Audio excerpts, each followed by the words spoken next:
Hi friends, அஸ்ஸலாமு அலைக்கும். Welcome to my channel. இன்றைக்கி நம்ம சேனலில் டேஸ்டியான கிழங்கு கறி நெத்திலி மீன் போட்டு எப்படி பண்ணலான்னு பார்க்க போகிறோம். இவ்வளவு நெத்திலியும் வாங்கி வச்சுருக்கேன். இதை நல்லா வாஷ் பண்ணிவிட்டு அதில் இருக்கக்கூடிய முள்ளையும் எடுத்துடலாம். கிழங்கு நல்லா குக் ஆகணும். அதுக்காக வேண்டி நான் குக்கரில் போட்டே வேக வைக்க போகிறேன். இந்த மாதிரி நான் கட் பண்ணி எடுத்து வச்சுருக்கேன். முன்னாடி உள்ள கிழங்குலாம் சீக்கிரமாகவே குக் ஆயிரும். இப்போ ரொம்ப லேட் ஆகுது. அதனால தான் நான் குக்கரில் போட்டிருக்கேன். மூழ்கிற அளவுக்கு தண்ணீரும் உப்பும் சேர்த்துட்டு இதை ஒரு 2 விசில் போல் போட்டு எடுத்துக்கலாம். கொஞ்சமாக மஞ்சள் தூளும் சேர்த்துருக்கேன். 2 கைப்பிடி அளவு தேங்காய் துருவல் எடுத்திருக்கேன். இதை மிக்சர் ஜாரில் சேர்த்துக்கலாம். இந்த ரெசிப்பியை செய்து வச்சுட்டு லஞ்சுக்கும் எடுத்துக்கலாம். ஈவினிங் டீ குடிக்கும்போது கூட எடுத்துக்கலாம். 1/4 டீஸ்பூன் மஞ்சள் தூள் எடுத்திருக்கேன். 1/4 டீஸ்பூன் சீரகம், 1/4 டீஸ்பூன் நல்ல மிளகு, 1 டீஸ்பூன் வத்தல் தூள் எடுத்திருக்கேன். அதுக்கப்புறம் ஒரு 4-5 சின்ன வெங்காயமும் தோல் உரித்து சேர்த்துருக்கேன். இதை கரகரன்னு அரைச்சிட்டு வந்துடலாம். இப்போ பார்த்திங்கன்னா கிழங்கு நல்லா குக் ஆயாச்சு. அதில் இருக்கக்கூடிய தண்ணீரெல்லாம் வடிகட்டிடலாம். மஞ்சள் தூள் சேர்த்ததுனால நல்ல ஒரு கலர்ஃபுல்லாட்டி இருக்குது.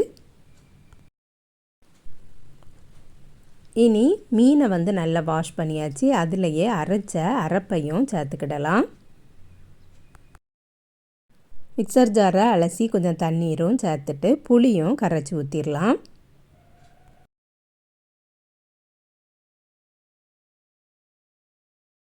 இந்த அரைப்புக்கு தக்கன உப்பு சேர்த்துக்கிட்டால் போதும். கிழங்குல நம்ம ஏற்கனவே உப்பு சேர்த்துருக்கோம். தக்காளி, பச்சை மிளகாலாம் சேர்க்கணுன்னு அவசியம் இல்லை. கருவேப்பிலை மட்டும் சேர்த்துட்டு இதை அப்படியே அடுப்பில் வைக்க வேண்டியது தான். இந்த மீன் கறி நல்லா கொதிக்கட்டும். கிழங்கை வடிகட்டி எடுத்தாச்சு. இதை நல்லா மசிச்சு விட்டுக்கலாம்.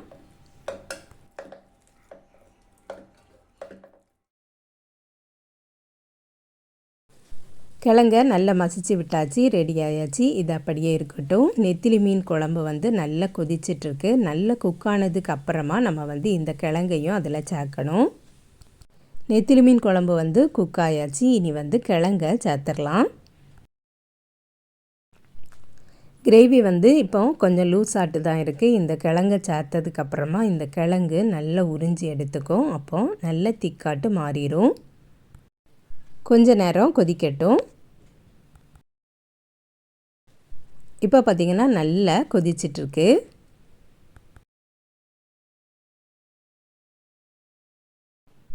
தண்ணீர் எல்லாம் வற்றி நல்ல திக்காயாச்சு. நல்ல டேஸ்டியான நெத்திலி மீன் போட்ட கிழங்கு கறி ரெடி ஆகிட்டு. நீங்களும் இதே மாதிரியே ட்ரை பண்ணி பாருங்கள். அவ்வளோதான் ஃப்ரெண்ட்ஸ். இந்த வீடியோ பிடிச்சிருந்தா லைக் பண்ணுங்கள், ஷேர் பண்ணுங்கள். நம்ம சேனலை இது வரைக்கும் சப்ஸ்கிரைப் பண்ணலைன்னா சப்ஸ்கிரைப் பண்ணிடுங்க. நெக்ஸ்ட் வீடியோவில் வேறு ஒரு ரெசிப்பியில் சந்திக்கிறேன். அஸ்ஸலாமு அலைக்கும்.